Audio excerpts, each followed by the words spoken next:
Welcome student, AC English Vidyasagar university first semester most important topic 10 মার্কসের জন্য আলোচনা করছি advantage and disadvantage of communication.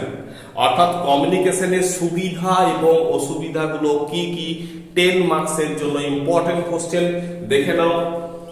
Advantage যখন তোমরা লিখবে প্রথমে একটা কমিউনিকেশনের সংজ্ঞা দিতে পারো বা কমিউনিকেশন সম্পর্কে দু চারটে কথা বললে, তারপরে কি শুরু করবে অ্যাডভান্টেজ মূল হেডিং দিবে, তারপরে সাব যে পয়েন্টগুলো শেয়ারিং আইডিয়াস, অর্থাৎ কি হয় আইডিয়া একে অপরের আইডিয়া ইনফরমেশন গুলোকে শেয়ার করা হয়। অর্থাৎ আমারটা তাকে বললাম, সে তারটা বললো, এই যে ব্যাপারটা আইডিয়াটা কি হবে শেয়ারিং হবে। নেক্সট হচ্ছে কি রিলেশনশিপ বিল্ডিং, অর্থাৎ আমি যখন কারোর সাথে একটা কমিউনিকেশন করলাম এবং সেই কমিউনিকেশনটা যখন ইফেক্টিভ হলো, তখন আমাদের মধ্যে কি হয় একটা মানে রিলেশনশিপ তৈরি হয়ে যায়, একটা সম্পর্ক তৈরি হয়ে যায়, তাই না?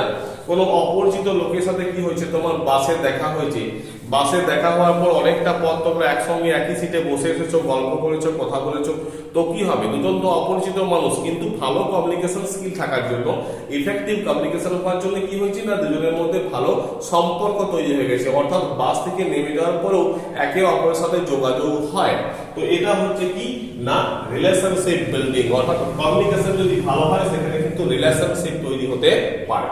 নেক্সট হচ্ছে কনফ্লিক্ট রেজলিউশন। কনফ্লিক্ট মিন্স হচ্ছে কি একটা দ্বন্দ্ব, নিজেদের মধ্যে একটা কনফিউশন, অর্থাৎ আমার সাথে স্বামীর একটা কনফিউশন চলছে বা রামের একটা কনফিউশন চলছে, একটা সমস্যা চলছে, ভুল বুঝাবুঝি হচ্ছে। তো যখন দুজনে মিলে কথা বললাম সমস্যাটা কি হবে না মিটে যাবে, সমস্যাটা চলে যেতে পারে। তো সেক্ষেত্রে কি হয় না এটা কনফ্লিক্টটাকে কি করে না রেজলিউট করে দেয়, অর্থাৎ কনফ্লিক্টটাকে শেষ করে দেয়। নেক্সট ডিসিশন মেকিং, অর্থাৎ সিদ্ধান্ত নিতে সাহায্য করে। কমিউনিকেশন যদি ভালো হয়ে থাকে, একে অপরের সাথে আলোচনা করলাম, দু চারজনের সাথে আলোচনা করলাম, তুমিও আলোচনা করলে যে আমি এইচএস পাস করলাম, এরপর আমি কোন সাবজেক্ট নিয়ে ভর্তি হবো, কোনো সিনিয়র দাদা দিদির সাথে আলোচনা করলে, মাস্টার মশাইদের সাথে আলোচনা করলে, বাড়ির লোকের সাথে আলোচনা করলে, তারপরে তুমি একটা কি করলে না ডিসিশন নিলে যে আমি এই সাবজেক্টে ভর্তি হবো। অর্থাৎ কি ডিসিশন মেকিং করতে, অর্থাৎ সিদ্ধান্ত নিতে সাহায্য করে কে না আমাদের এই ভালো যদি কমিউনিকেশন হয়, অর্থাৎ একটা ইফেক্টিভ কমিউনিকেশন যদি হয়ে থাকে, তার সুবিধা হচ্ছে কি ডিসিশন মেকিং।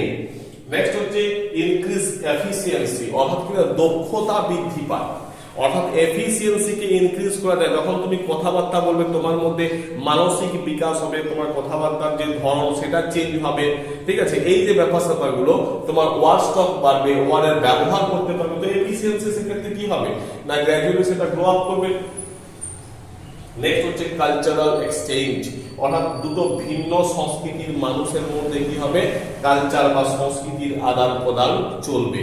তো এক্ষেত্রে কি হয় না যদি এটা ভালো যদি কমিউনিকেশন হয়, তার সুবিধা হচ্ছে প্রমোট কালচারাল আন্ডারস্ট্যান্ডিং, অর্থাৎ সংস্কৃতির যে বোঝাপড়া, অর্থাৎ দুটো ভিন্ন কালচারাল মানুষের মধ্যে যে আন্ডারস্ট্যান্ডিং, সেই আন্ডারস্ট্যান্ডিংটা গ্রো করবে।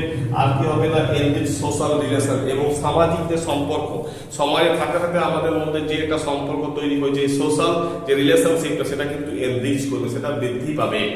তোমরা এই জাস্ট পয়েন্টগুলো লিখবে এবং তাতে কিছু দু চারটে সেন্টেন্স করে লিখে দেবে, তাহলে তোমার নোটটা কিন্তু দাঁড়িয়ে যাবে।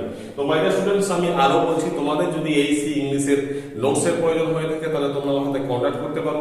আমার এইসি ইংলিশের অনলাইন ক্লাস চলছে, সেখানেও তোমরা যোগদান করতে পারো। তার জন্য তোমাকে অতি অবশ্যই একটা হোয়াটসঅ্যাপ করতে হবে বা তোমাকে ফোন করতে হবে। তো দেখে নাও এরপর যে ডিসঅ্যাডভান্টেজ গুলো আছে সেগুলো কি কি না মিসআন্ডারস্ট্যান্ডিং। মিসআন্ডারস্ট্যান্ডিং কিভাবে হয়, আমি কথা বলছি রামের সাথে, তারপর সেই কথাবার্তার মধ্যে জড়িয়ে আসছে শ্যামের ব্যাপার, অর্থাৎ শ্যামের ব্যাপারে আলোচনা করছি। তো রাম বলছে জানিস তো শ্যাম না তোকে এই কথাগুলো বলেছে। এরপর আমি কিন্তু শ্যামকে আর কোনো রকম ভাবে যে ক্রস চেকিং করছি সেরকম ব্যাপারটা না, আমি ওর সম্পর্কে একটা ধারণা করে ফেললাম যে শ্যাম হয়তো এই সম্পর্কে আমাকে বলতে পারে। তাহলে কি হলো না শ্যামের প্রতি আমার একটা মিসআন্ডারস্ট্যান্ডিং তৈরি হয়ে গেল। আর কি না প্রাইভেসি, অর্থাৎ ব্যক্তিগত যে ব্যাপারটা সেটা কিন্তু বজায় থাকে না। কিরকম বজায় থাকে না, তুমি বিশ্বাস করে একটা বন্ধুকে বললে, তোমার একটা গুরুত্বপূর্ণ ইম্পর্টেন্ট কথা তুমি বললে, এবং সেই যে কথাটা তোমার মধ্যে ছিল সেটা তো আর থাকলো না, সে তুমি তোমার বন্ধুকে বলে ফেললে। সেই যতই বলুক যে আমি কাউকে বলবো না, সে তো বলতেও পারে। তো এক্ষেত্রে কি হয় না তোমার যে নিজের ব্যক্তিগত কথা সেটা কিন্তু অন্যের কাছে চলে গেল, অর্থাৎ প্রাইভেসিটা নষ্ট হলো। নেক্সট হচ্ছে কি ড্যামেজ রিলেশন, অর্থাৎ কি এই যে সবসময় কমিউনিকেশন করলেই যে রিলেশনশিপটা গ্রো করবে ব্যাপারটা কিন্তু সেটাও নয়। অর্থাৎ এক্ষেত্রে সম্পর্ক নষ্ট হয়ে যাওয়ার মতন ব্যাপার স্যাপারও ঘটতে পারে।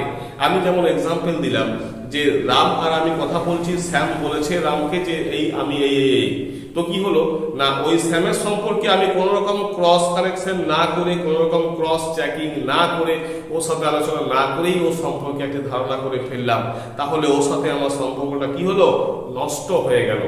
অর্থাৎ এখানে রিলেশনশিপ নষ্ট হয়ে যাওয়ার সম্ভাবনা থাকে।